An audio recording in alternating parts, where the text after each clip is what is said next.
नमस्कार, मैं रवीश कुमार। प्रधानमंत्री मोदी के लिए अलग से एक चुनाव आयोग बने और कांग्रेस सांसद राहुल गांधी के लिए भी अलग से एक चुनाव आयोग होना चाहिए, क्योंकि एक ही चुनाव आयोग दोनों के लिए अलग अलग काम करता दिखे यह उस देश के लिए अच्छा नहीं है जहां बुरा होना ही अच्छा माना जाता है। अब यह याद दिलाने का क्या फायदा कि 2019 के चुनाव में एक चुनाव पर्यवेक्षक और आईएएस अधिकारी ने प्रधानमंत्री के हेलीकॉप्टर की जांच कर दी, उसके खिलाफ कार्रवाई हो गई।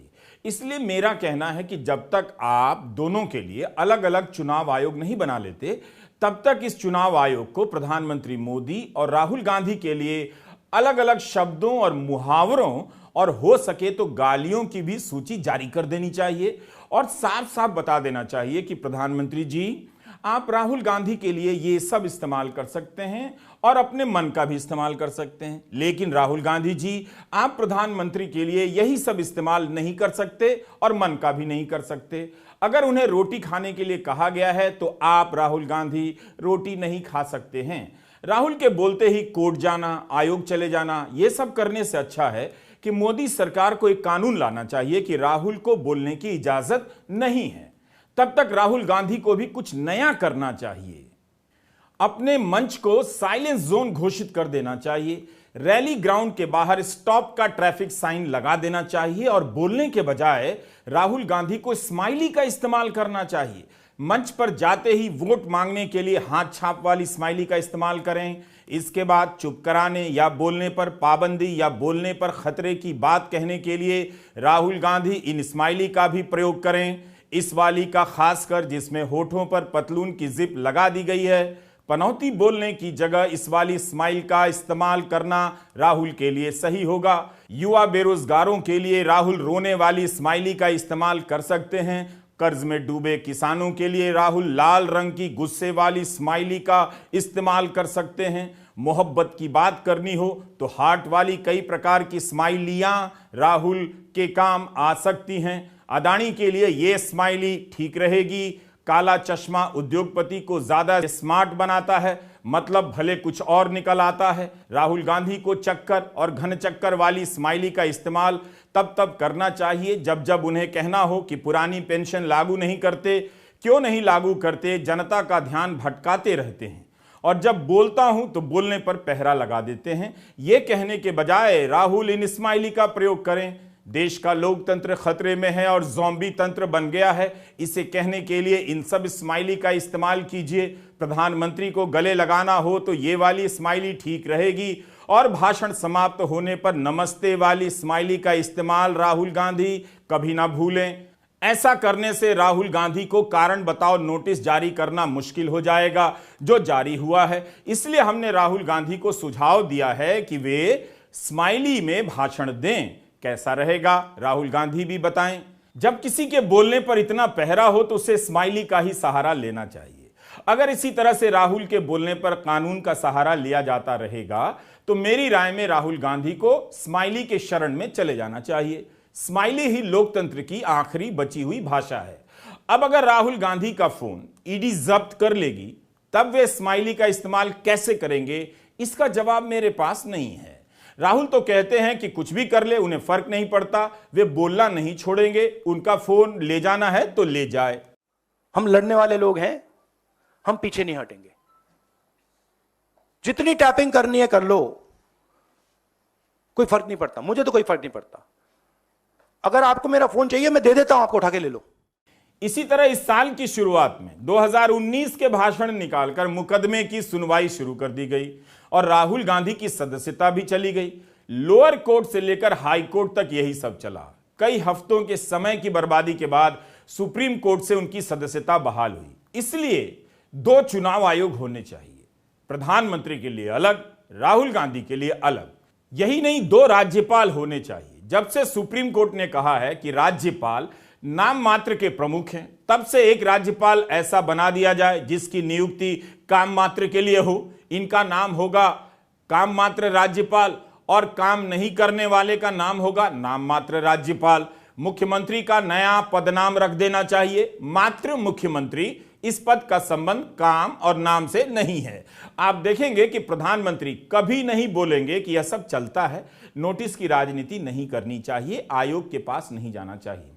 लेकिन 15 लाख आपके खाते में आएंगे यह बोलने के बाद जब पूछा गया तो अमित शाह ने कह दिया वो तो जुमला था। आप जुमला बोल सकते हैं मगर पनौती नहीं बोल सकते। याद है?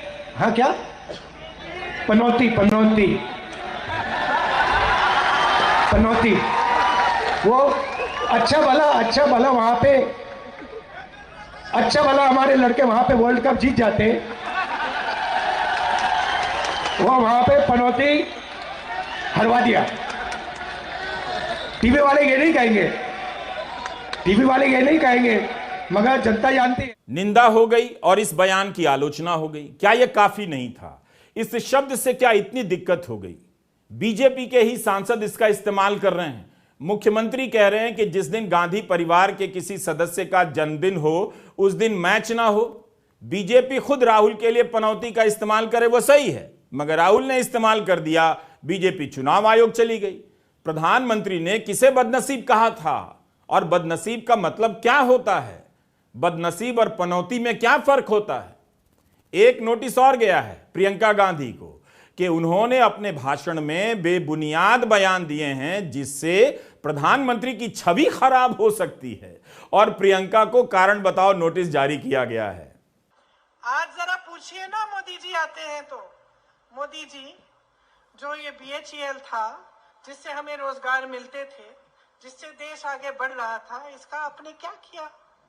किसको दे दिया? बताएं मोदी जी, किसको दिया? अपने बड़े बड़े उद्योगपति मित्रों को क्यों दे दिया? एक नहीं, जितनी भी सरकारी कंपनियां हैं आज उनके बड़े बड़े उद्योगपति मित्रों के हाथों में है। आज वो उनसे कमा रहे हैं। प्राइवेट हो गई हैं सारी नौकरियां। सरकारी नौकरियां में जो पेंशन मिलता था वो भी नया पेंशन हो गया है। लोग घबराते हैं कि 20 साल के बाद नौकरी करने के बाद हमारे पैसे कहां डाले जा रहे हैं, हमें खुद नहीं मालूम। कल को गलत जगह डाल दिए, इन्वेस्ट कर लिए, वहां पे कुछ गड़बड़ हो गई, हमारे सारी 20 सालों की कमाई चली जाएगी। उनको लगता है कि मोदी को गाली दे दोगे तो उनकी गाड़ी चल जाएगी, लेकिन उनको पता नहीं है ये पार्टी ऐसी है जिसे कार्यकर्ताओं ने अपने खून पसीने से बनाया है। ये पार्टी ऐसी है जिसमें 4 पीढ़ियां खप गई है और एक ही सपना लेकर के, भारत माता की जय। भाजपा को चुनावों में जनता के पास जाना चाहिए, आयोग के पास कम जाना चाहिए। आयोग के पास तभी जाए जब कोई ठोस बात हो। 23 नवंबर को ट्विटर पर बीजेपी के नेताओं ने घोर सांप्रदायिक तस्वीरें ट्वीट की हैं। क्या कोई कार्रवाई हुई या होगी भी? यह तस्वीर गौरव भाटिया ने ट्वीट की है, जो बीजेपी के प्रवक्ता हैं। सिलाई मशीन पर खून बह रहा है। इसी घटना से जुड़ी एक और ट्वीट में तो साफ साफ दिखाया गया है बीजेपी क्या कहना चाहती है। क्या ऐसे ट्वीट पर कोई कार्रवाई नहीं होनी चाहिए? इन खबरों को लिखते और बोलते समय अक्सर लगता है कि बचा क्या है। ऐसा क्यों लगता है कि बहुत कम बचा है? अखबारों को पलट कर देखिए तो कितना दम लगाया जा रहा है यह बताने में कि कितना कुछ हो रहा है, लेकिन उसी खबर के नीचे दूसरी खबर से दम निकल जाता है और लगता है कि कुछ भी नहीं हो रहा, जो कुछ था वो खत्म हो रहा है। जैसे इस खबर पर नजर गई कि गृहमंत्री अमित शाह ने जून के महीने में एक कमेटी बनाई थी जिसका काम था मणिपुर में सभी से बात कर शांति बहाल करना, मगर इस कमेटी ने कोई काम ही नहीं किया, जनता को बुलाया ही नहीं, और लगता है अमित शाह भी भूल गए। जाहिर है हमें लगेगा कि क्या देश है, किसी को किसी बात से फर्क नहीं पड़ता, तब भी नहीं जब मणिपुर पर प्रधानमंत्री 3-3 घंटे बैठ के किया करते थे। ऐसा अमित शाह नहीं बताया। इतना काम भी क्यों करना कि काम ही ना हो, लेकिन इतने जोर से क्यों कहना कि आपके घर ईडी की टीम आ जाए? मैं आपके लिए कह रहा हूं, जैसे ही लगता है कि देश की संस्थाएं, सरकार और बीजेपी को देखकर कुछ काम नहीं करती हैं। तभी दिखने लग जाता है कि देश की वही संस्थाएं विपक्ष के नेताओं और उनकी सरकार को देखते ही कितना काम करती हैं। इसलिए आज के भारत में बोलने से पहले जेल और कोर्ट का ध्यान जरूर कर लें। आपको जेल की तस्वीर दिखेगी, कोर्ट की धुंधली नजर आएगी। 3-3 साल जेल में रहने होंगे और जमानत की सुनवाई नहीं होगी। इतना सोच लेने से आपका बोलना बदल जाएगा, बंद हो जाएगा और बोलने से समय बच जाएगा। इन सब बातों से किसी को लग सकता है कि अब कुछ भी नहीं बचेगा, न बचाया जा सकता है। तभी उत्तरकाशी से खबरें आने लग जाती हैं, नहीं, अभी भी बचाया जा रहा है। बचाने का अभियान इस तरह से चलाया जाता है जिससे लग रहा है कि सरकार भी खुद को बचाने के लिए यहां बार बार आए जा रही है। उत्तरकाशी में टनल के बाहर कब किस मंत्री का काफिला आ जाए, पत्रकारों को हर समय अलर्ट रहना पड़ता है, क्योंकि इनके आने से ही उन्हें लगता है कि अब 41 मजदूरों के बाहर निकालने की घोषणा होने वाली है। तब तक खबर आ जाती है कि काम किसी वजह से रुक गया है। अब पत्रकार मजदूरों को छोड़ मंत्रियों को गिनने लग जाते हैं। एक पत्रकार ने बताया कि यहां अभी तक उत्तराखंड के मुख्यमंत्री 3 बार आ गए, केंद्रीय मंत्री वीके सिंह 2 बार, केंद्रीय परिवहन मंत्री नितिन गडकरी 1 बार, 3 बार प्रदेश के शहरी विकास मंत्री प्रेमचंद्र अग्रवाल भी आ गए, विपक्ष के नेता यशपाल आर्य और कांग्रेस अध्यक्ष करण माहरा एक बार आ गए। यानी सत्ता और विपक्ष की तरफ से कोई ना कोई यहां आए जा रहा है। पत्रकारों ने कहा कि सांसद विधायकों की तो गिनती ही नहीं, इस गिनती में यह भी गिना जाना चाहिए कि प्रधानमंत्री ने कम से कम 3 बार इस मामले को लेकर मुख्यमंत्री से बात की है। वैसे 24 नवंबर को भी खबरें चलती रहीं कि रात 9 बजे तक मजदूरों के बाहर आने की संभावना है। 13 दिनों से यही चल रहा है। जो भी आता है यह कहकर चला जाता है कि बचाव कार्य पूरे होने में अभी 2-3 दिन और लगेंगे। कितनी अच्छी बात है। 41 मजदूरों की जान बचाने के लिए यहां सारा जोर लगा दिया गया है।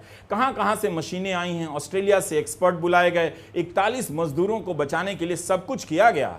टनल में फंसे मजदूरों के बचाने का यह संघर्ष बता रहा है कि भले ही हम देश की संस्थाएं नहीं बचा सके हैं, हिमालय नहीं बचा सके, टनल नहीं बचा सके, मगर 41 मजदूरों को बचा लिया जाएगा। इसके लिए ऑस्ट्रेलिया को भला बुरा कहने के साथ साथ ऑस्ट्रेलिया से एक टनल विज्ञानी को बुलाया गया है। ये बात कहीं बहुत पीछे दब चुकी है कि 1.5 किलोमीटर की टनल में जब एस्केप रूट बनाना अनिवार्य होता है तो इस टनल में क्यों नहीं बनाया गया? क्यों कच्चे पत्थरों को अनदेखा कर खुदाई जारी रखी गई? मणिपुर की खबर देखकर लगता है कि देश में कुछ भी नहीं हो सकता। उत्तरकाशी की खबर से लगता है कि बहुत कुछ हो सकता है। लेकिन इसी खबर की अगली खबर कहती है कि यहां हिमालय नहीं बचेगा। केवल मजदूरों को नहीं, इनकी जान फंसाने वाली कंपनी को भी बचाया जा रहा है। हिमालय खुद को बचा लेगा, जैसे यह देश तमाम संस्थाओं के ध्वस्त हो जाने के बाद भी खुद को बचा ही लेगा। इस बात का भरोसा दिल्ली की इन हवाओं से मिलता है। हवा बद से बदतर होती जा रही है, लेकिन लोग इससे एडजस्ट करते जा रहे हैं, समायोजित हो रहे हैं। दिल्ली के लोग जब खराब हवा में जी सकते हैं, क्या चुनाव आयोग और सुप्रीम कोर्ट के बिना नहीं जी सकते? सरकारों ने बता दिया है कि उनके लिए कोर्ट का ताना नहीं है, बल्कि ट्रैफिक जाम में बजाया जाने वाला एफएम का गाना है। मनी लॉन्ड्रिंग के कानून पर महीनों सुनवाई के बाद फैसला नहीं आया। 5 साल से जेल में बिना सुनवाई के कैद प्रोफेसर की जमानत की सुनवाई फिर से टल गई। तो इसका मतलब यह नहीं कि दिल्ली के इस बच्चे स्कूल नहीं गए हैं और दफ्तर पहुंचे लोगों ने आज का लंच नहीं किया है या किसी ने फिल्म नहीं देखी है। दिल्ली की यह हवा बता रही है कि हम हवा को नहीं बचा सकते और हवा भी अब हमें नहीं बचा सकती है। बचाएगा तो एयर प्यूरिफायर, जो लोग खरीद कर बेडरूम में लगाएंगे और अपनी कारों में लगा देंगे। सरकार गरीबों को एयर प्यूरिफायर देगी और उनके मोहल्ले में सामूहिक स्नान घर की जगह सामूहिक सांस घर बना दिए जाएंगे। उस पर मुख्यमंत्री या प्रधानमंत्री में से किसका चेहरा होगा, या आप अपने अपने घरों में बहस के जरिए तय कर लीजिए।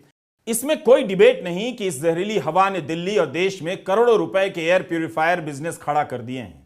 जल्दी ही लोग एयर प्यूरिफायर के बिजनेस को बचाने के लिए अपने अपने घरों में पराली जलाने लगेंगे। इस तरह पराली बेचकर किसान भी पैसा कमाने लगेंगे।